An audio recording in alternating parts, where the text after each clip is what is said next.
Magic Vision.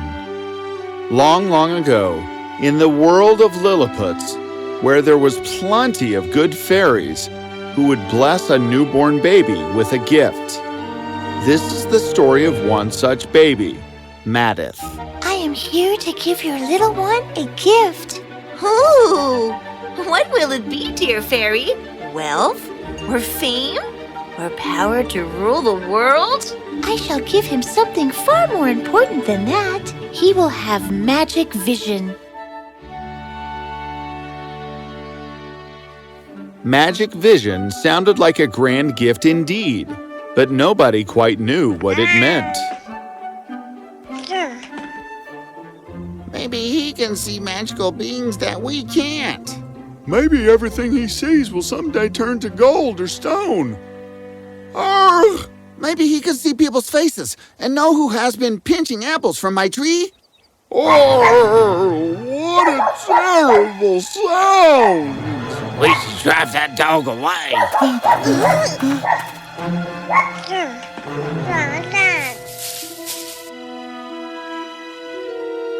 Wait, look at Madith. When everyone else saw a dog making scary sounds, Madith, with his magic vision, saw a beautiful, scared little creature, and he was full of love and concern for it. Did Madith really realize that the dog is hurt? Can he talk to animals, you think? Is that his magical gift? Well, nobody could quite understand Madith's magical gift, and over time, people wondered whether the fairy had made a mistake. But then sometimes they saw something extraordinary in Madith. It is scorching. Oof! What are you smiling for? What are you doing? When you sweat, even the hot breeze flowing over your body feels so cool and refreshing. Ooh, sitting below a tree and enjoying sweet, juicy berries. Sleeping right under the stars, counting them as one dozes off. Where's the time, Father, to fret over the heat? I don't know what magic he has, but he sure knows how to be happy. Several years passed by. I'm late for the fields. Where's my breakfast? It's ready. My new design. Nice. Beth, I love your baskets. People generally like them. They're sturdy. And yet the weave is so graceful. Every inch is perfectly symmetrical with such a beautiful splash of colors. Beth, you never repeat a design and the kind of shapes you come up with. I would have never imagined that a basket could look like this. It's pure creativity and finesse. Truly, Madith, no one has ever complimented me like this. You sure have an eye for beauty. The entire village was visiting the annual spring festival. Georgia came out dressed beautifully in a brand new outfit she had stitched herself. Georgia, you look stunning. Thanks. Really, I love your outfit. Hi, Georgia. You stitched this yourself? Yes.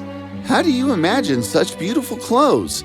The color combinations and different patterns give them such a new, fresh, and dynamic look. Madith, nobody in the village can appreciate things like you do.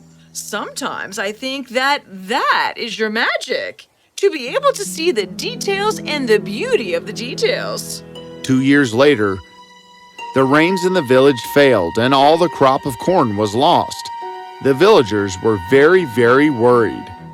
With no corn to sell this year, how will we earn a living? Without corn to sell, how will we buy all the stores we need for the winter? Hey, Madith, what are you smiling about? I am thinking of the beautiful, exciting time we're going to have. You can talk like this because you've never known the pangs of hunger. And let me tell you, there is nothing beautiful or exciting about it. Go away, Madith. Leave us to our misery. So what if we have no corn to sell? There's so much more we have. Our fields grow only corn, Madith. There's nothing else. Our fields grow only corn, But our village produces so much more. Beth, the baskets you make. Trevor, the figurines you carve. Georgia, the outfits you stitch. Hans, the paintings you make. Rebecca, your pottery. We can all get together, get into teams, and help them out to make many, many more. We shall have cartloads of stuff to sell this year at the fest. Won't it be fun? Our entire village is one big, gorgeous team. Madith's words electrified the downtrodden village folk with fresh, new enthusiasm and hope, and they all got to work. Some men went to get shavings for Beth's baskets. Some more got wood for Trevor's carvings. Women brought whatever material they had in their homes for George's stitching, and they all did whatever they could to help out. Some even brought their own talents. Evans liked making toys. Ruth cooked pies and could decorate them like a dream. All in all, the entire village was more than ready for the spring festival. People marveled at their wares and money clinked in their pockets. The villagers had never seen so much money in their lives. Truly, none of us have seen so much money before. All thanks to our dear Madith. Maybe this is your gift, knowing how to make money. Well, with all the beautiful things the villagers could produce and sell, along with their corn, soon made this village the richest in the country. People in the village learned to appreciate each other, and hence, they became not just rich, but also very, very happy. The king, too, heard about them and about Madith. And so, he invited Madith to join his council of ministers. There, too, Madith's ideas made the kingdom one of the most prosperous kingdoms on the continent. Madith gained the trust of all the ministers and of the king himself. Is it true, Madith, that they still don't know what gift the fairy gave you? Well, hail, your highness. Sure, General Britt is here to see you. He says it's urgent. What is it, General? Your Highness, our spies have told us that the Marats are planning yet another attack on us. And this time, they have new weapons that we might not be able to counter.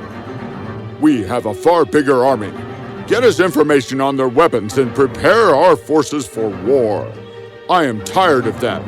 This time we must take over the entire kingdom. Your Highness, if you don't mind, can I say something? Of course. Your Highness, even if we win the war, is it worth the expense of money and men that we will incur? I am sure there's a better way.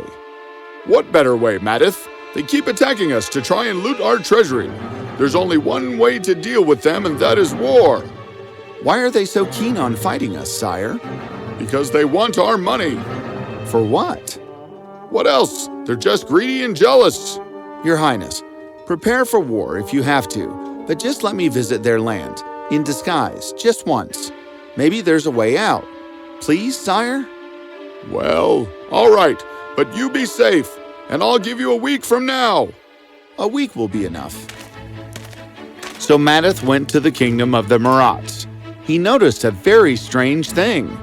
Dean, come and have your food. Mother, I'm just about to finish this. Wait!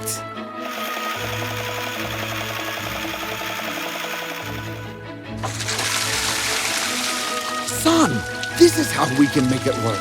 See? They're poor, but the stuff they make, so passionate about science. This is beautiful and so useful. Madith suddenly saw a group of people sitting, chatting over some scientific drawings. You think it can be done?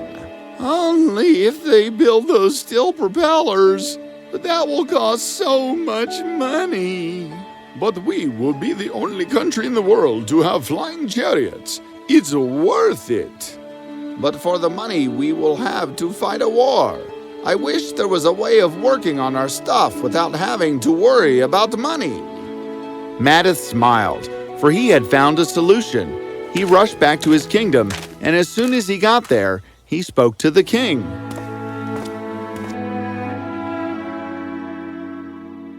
This way we can avoid war forever. Well, Madith, I don't know what to say. Fine, I shall go there myself. The king visited the king of Marat with a proposal. I am amazed at the amount of scientific work you and your people do, sire. We live for science, Your Highness, but I understand your trouble and hence, here is my proposal. You know science, we know art. You know invention, we know how to sell it. So, let's partner. You do what you're good at, we do what we're good at. how? We will buy your inventions for our kingdom and even sell them not just in our country, but also in continents beyond because of the ships and flying chariots you will build. Your scientists will teach our army to use your weapons, and we in turn will protect your kingdom as well as ours, so that you and your people are free to invent. And together, we shall make our people not only rich, but also as happy and as contented as can be.